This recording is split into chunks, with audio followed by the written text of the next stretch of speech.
thank you for risking the coronavirus to be here. Kimmel, let's do our new handshake. So this is our new handshake. It goes like this. We nod, and then we go, bah, bah, or just one if you want. We call it the patella hello, or the patello for short. And this is how we're fighting the coronavirus, and you should too. Let's get this going. Let's make this, let's have this go across America from knee to shining knee. Or if that's, I have another one that we've been working on too. It goes like this. It's called the Hello-Bo. So it's, you know what, thank you, Guillermo. While everybody else is sitting around paying $80 for a 45-cent mask, we're coming up ways to stop this thing. So I had an interesting revelation this weekend. I was hanging out with the kids, my kids, this weekend, and not just random kids at the park. My son Billy is 2, and my daughter's 5, and I don't know what exactly prompted this, but while we were playing, it occurred to me that Jane, my daughter Jane, is a lot like Donald Trump. I mean, she's totally self-centered. She's, the world as she sees it revolves around her. She wants everything. You take her to Target, forget about it. She gives nothing to charity. And even when she does give something to someone else, you have to make a big show complimenting her. Oh, you gave your brother 1 Skittle from the pack. What a great sister you are. She has tantrums regularly. When she doesn't get her way, she yells. She even told me I was fired once. She doesn't know the names of any foreign leaders. All she wants to do all day is watch TV. You tell her not to do things, she does them anyway. She lies and thinks you don't know she's lying. She claims she's got a lot of money in her piggy bank. Really not that much, like $11. Her spelling is atrocious. She always orders chicken fingers, no matter where we are. She puts ketchup on everything. And she has tiny hands. She's got tiny pink hands, just like the president. You take out the cute part, they're almost the same person. The president has his tiny little hands full this weekend. He took some time at CPAC, the Conservative Political Action Conference, to once again sexually molest the American flag.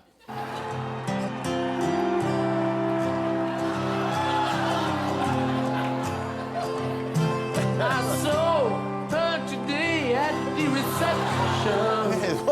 reception. Betsy Ross just filed charges against him. It's, who does that? How is that human behavior? And anyway, Trump closed out Black History Month in a big way. He's been trying to drum up support from African Americans lately, and to do that, he invited black leaders to the White House to tell him how great he is. I am sitting next to the greatest president since Abraham Lincoln. Yeah. The greatest president. Yeah. The greatest president for the African American community, black community, brown, mocha. You truly are the best president since Abraham Lincoln. Thank you. Man, you the first black president. Isn't that great? I guess orange really is the new black. And then, since he was on a roll the next day, he had a rally in North Charleston, South Carolina, during which he shared an important lesson he learned during that meeting and finally settled the debate he's been having with himself for what I assume is quite some time. Young African-American leaders, one of the things I asked them, and I've been thinking about this for a long time, and great people, some of them are here tonight. Do you like the name African-American or black? And they said black, all at the same time. No, true. I'm glad somebody's been working on clearing that up because... And he tweeted like 42 times today. He is... The big winner in South Carolina on Saturday was Joe Biden, who ran away with the primary there. He beat Bernie Sanders by almost 20 points. And this is interesting. This is the first presidential primary Joe Biden has won in more than 30 years. Over 3 different campaigns, it was the first time he won one. I don't know if he should be proud of that or very depressed, but... President Trump congratulated Biden. He tweeted, Vice President Biden led a formidable campaign, and should he prevail on Super Tuesday, I look forward to challenging him in the... Oh, no, wait, he didn't write that. He wrote, Sleepy Joe Biden's victory in the South Carolina primary should be the end of Mini Mike Bloomberg's joke of a campaign after the worst debate performance in the history of presidential debates. Mini Mike is now as Biden split up his very few voters, taking many away. I guess I got that one he wrote confused with the one we wrote. But Joe Biden celebrated with a victory lap on the Sunday morning news shows, and as you can see, he's a little rusty when it comes to celebrating. Thank you. Thanks for your time. Please come back in less than 13 years, sir. All right, Chuck. Thank you very much. All right. It's Chris, but anyway. Chris. I just did Chris. No, I just did Chuck. I tell you what, man, these are back-to-back. Yeah, right. They're back-to-back. They're so back-to-back. Is it possible he thought he was talking to Chuck Norris? I don't know. But then today in Houston, Biden had another senior moment involving the Declaration of Independence. Fight for the proposition that we hold these truths to be self-evident. Sounds corny. Not a joke. Think about it. We hold these truths to be self-evident. All men and women created by you know the thing.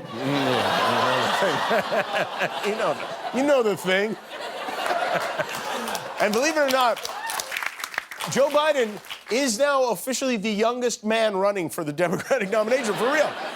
So Tom Steyer, Amy Klobuchar dropped out, Tom Steyer and Mayor Pete all dropped out. So I guess we learned how to pronounce Buttigieg for nothing. Pete Buttigieg was an important candidate. He was the first openly gay frontrunner for a major party. He was also the first candidate to dress like he worked at Office Max every single day. Mayor Pete is expected to go back to his job working as a mannequin at Gap Kids. And one of the two billionaires in this race, Tom Steyer, the poor one, Tom Steyer dropped out to spend more time explaining who he is to his family. And while Tom may be out, he is not down. He did his best to put a positive spin on all this. When the Lord closes a door, he opens a window. I will find that window and crawl through it with you. I promise you that. What? Wait, we don't know. With her, we don't want to crawl through a window. Is he planning to start breaking into people's houses? What's going on? Tom Steyer, during what turned out to be his final rally in South Carolina, he got on stage with Juvenile, the rapper, and yes, this happened.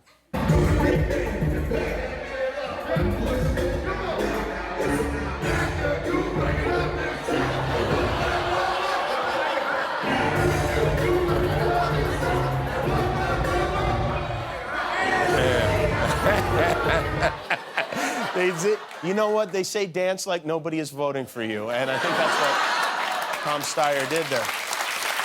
So that's not the only hip-hop-oriented dispute going on in politics. Public Enemy yesterday announced they are moving forward without Flavor Flav because of a dispute involving Bernie Sanders. Flavor Flav, of course, now was Public Enemy's hype man. He was upset because his fellow enemy, his friend Chuck D, performed yesterday at a Bernie Sanders rally using the name Public Enemy. So he sent a cease and desist letter. This is real. This is the cease and desist letter Flavor Flav sent with his lawyer. At the bottom of he wrote, "Hey, Bernie, don't do this. Flavor Flav, Public Enemy." And he drew a clock. And you'd think he would be better at drawing clocks by now than that. But in response, his band put out a statement saying about Flavor, we thank him for his years of service and wish him well. I like how formal. That's as if he was removed from the board of Hewlett-Packard or something.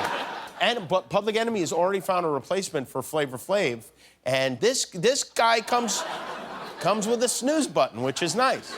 I just hope this doesn't result in Flavor Flav going off and acting all crazy, you know? Maybe Trump will appoint him to the coronavirus response team. You know, the coronavirus, this thing, everybody's talking about this. It's the center of every single conversation. For me, the scariest part, I think, is the large percentage of Americans who seem to be just learning you're supposed to wash your hands on a regular basis.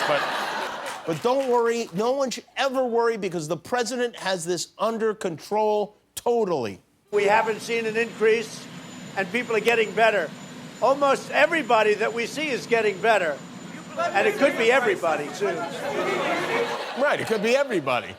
By the way, since he made that statement, there are now 100 cases of corona in the U.S. 6 people have died. The first victim was in Washington State, and in a press conference on Saturday, Trump said the victim was a medically high-risk patient in her late 50s and added that she was a wonderful woman. Of course, we found out later the wonderful woman was a man. He had it wrong. But still wonderful, I'm sure, you know? If you like that video, then put a ring on it. Click the subscribe button below. Oh.